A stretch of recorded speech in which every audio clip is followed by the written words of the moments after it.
Hey friends, we are in the 2015 version of Adobe Illustrator CC Classroom in a Book. We're on Lesson 8, Adding Type to a Poster. I have downloaded the files. I have l8end.ai and l8start.ai located in Illustrator. We'll be working with adding type, going on with the lecture from last night. And if you noticed, when I opened End, this dialog box comes open. It's missing fonts. So there's particular fonts that are in the End file that we do not have downloaded. So instead of, we're talking about Typekit later on. So before we do anything, we're just going to hit close.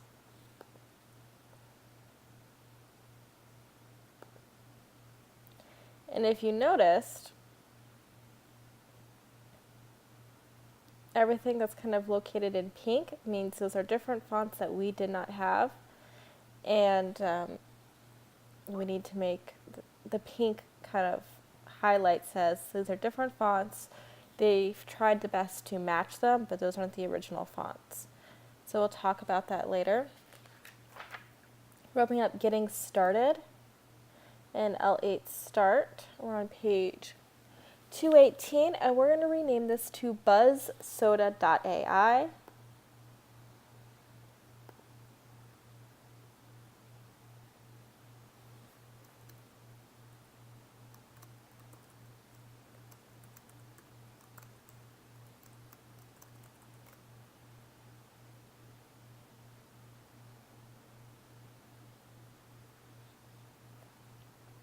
All right, and we're ready to start.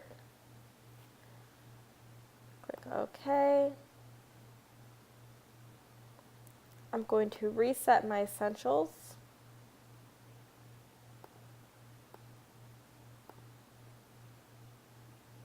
All right. So the next we're going to do is we're going to add type to this poster. So we're going to go in our layers.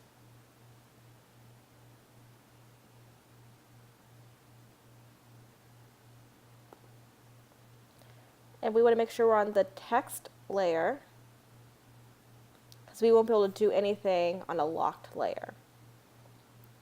We're going to make sure we're on Artboard 1. And we're going to take our text tool, keyboard shortcut T. Computer's running a little slow today.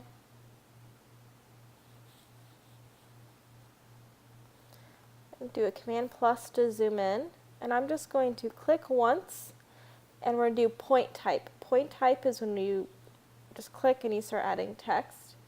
We're going to type in buzz, all caps, soda, all lowercase.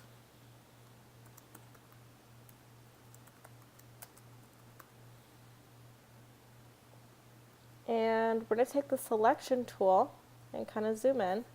So we have type. And a box was created afterwards. So when you do point type, the area selection, the outside bounding box, is created as we're adding type. So what we're going to do is you can do some different changing with the horizontal and vertical scale.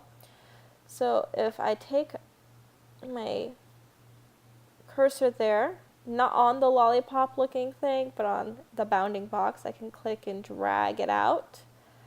I can drag it this way, and I can just resize my text whenever. So I'm going to do a Command Z 3 times to get back to my original type. The next is we're going to add area type. So we're going to scroll down. We're actually going to go to card 2 front. So click 2 on your Artboards panel, and you have this beehive. And with the type tool, we're going to click and draw out a box. And it's going to have, if our smart guides are on, it's going to give us a measurement label. And we want it to be about 1 inch square. And if it's not exact, that's fine. Just try your best.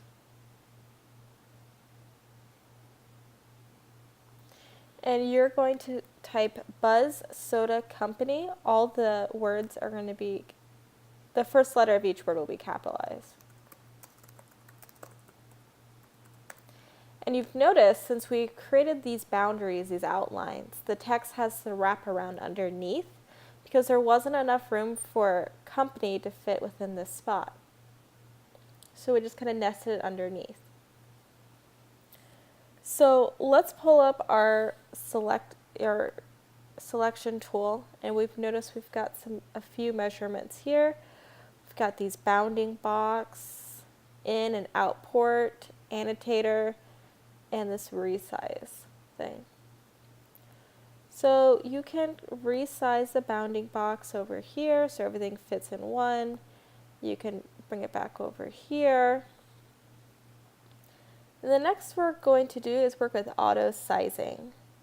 So we have this big bounding box. This space underneath we do not need. So auto sizing is going to remove that space. So what we're going to do is when our cursor goes to this square right there, looks like a square lollipop.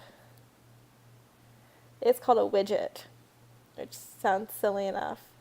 You notice your cursor changes to a little box with some arrows underneath, telling me that it's going to want to resize. So we double click and it just nests it up vertically. It doesn't really do horizontal. So with our type tool, after company, we're going to type in Raleigh, North Carolina.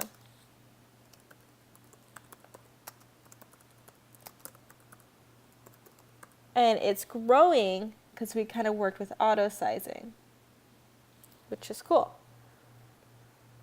But let's say, our client comes back and says we don't need all the information, just have it say Buzz Soda Co. So we're going to erase everything up and delete. And we're actually just going to resize it to where it says Buzz Soda Co. Maybe do that, and everything works nice and good. So do Command S for saving.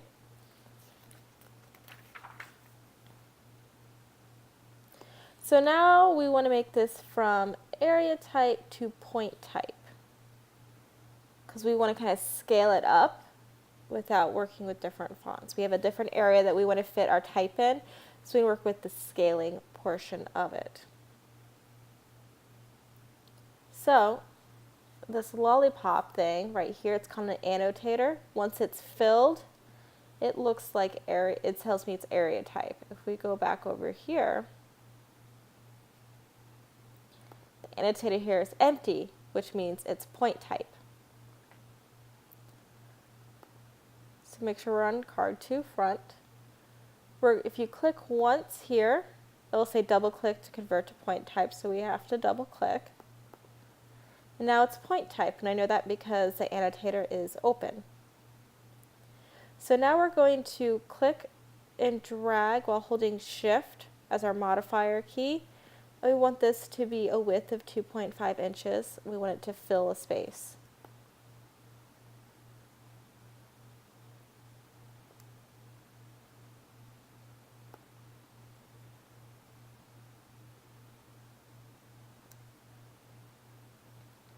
And actually, we're just going to add a space between Soda and Co.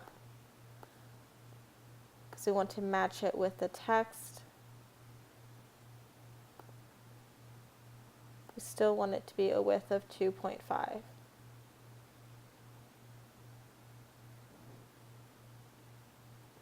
So it's going to be huge if you kind of zoom out.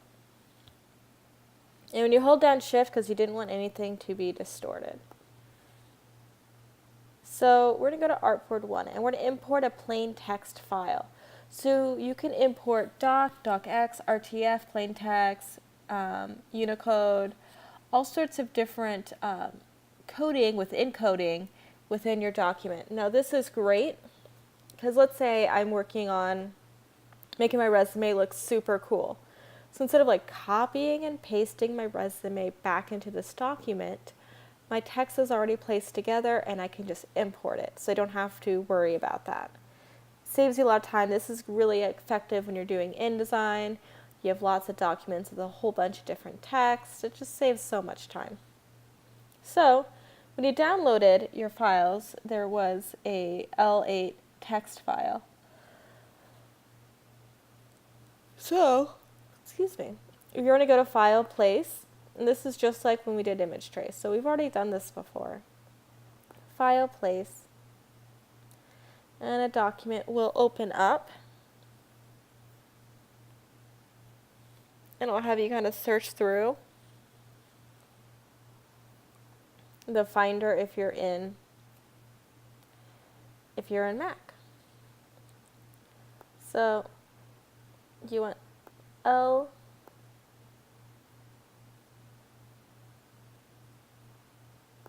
_text.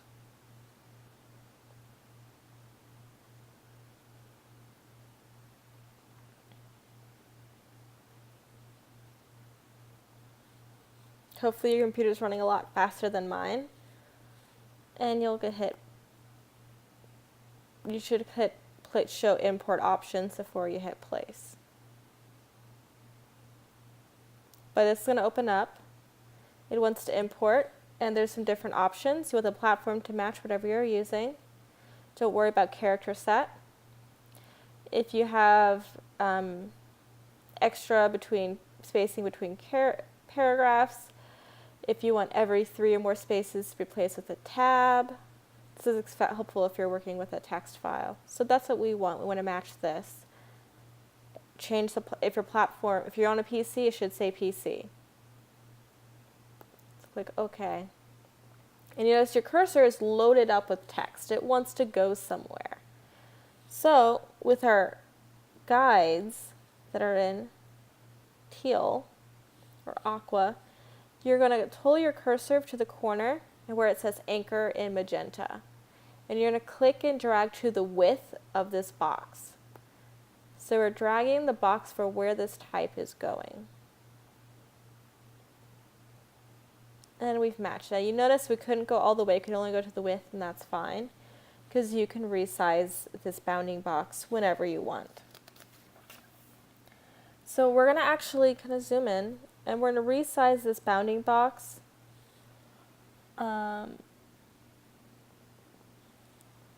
up to tasting events. So the last line will be, we will gladly show you around. So with our selection tool, we're just going to pull it up.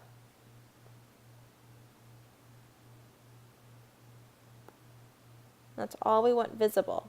Now doing this, we have extra text and we need to place it somewhere.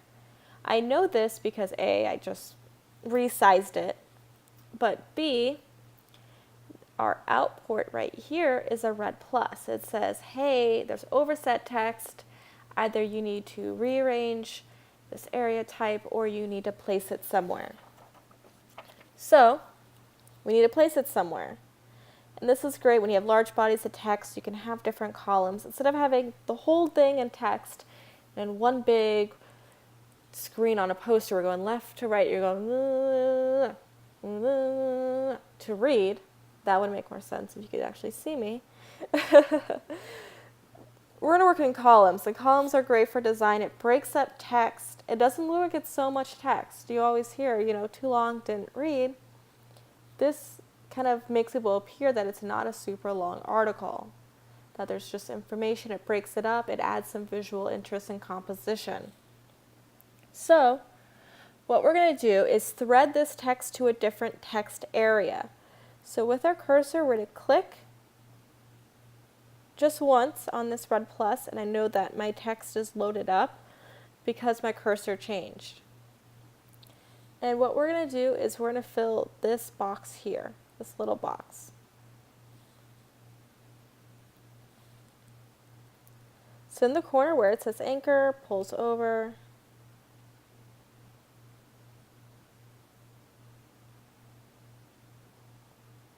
And there you go.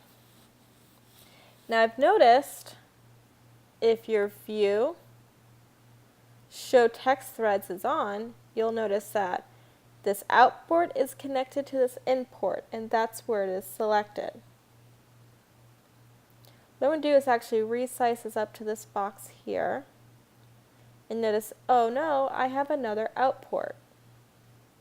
So I'm going to click here, load up my text, and we're going to go to Artboard 3.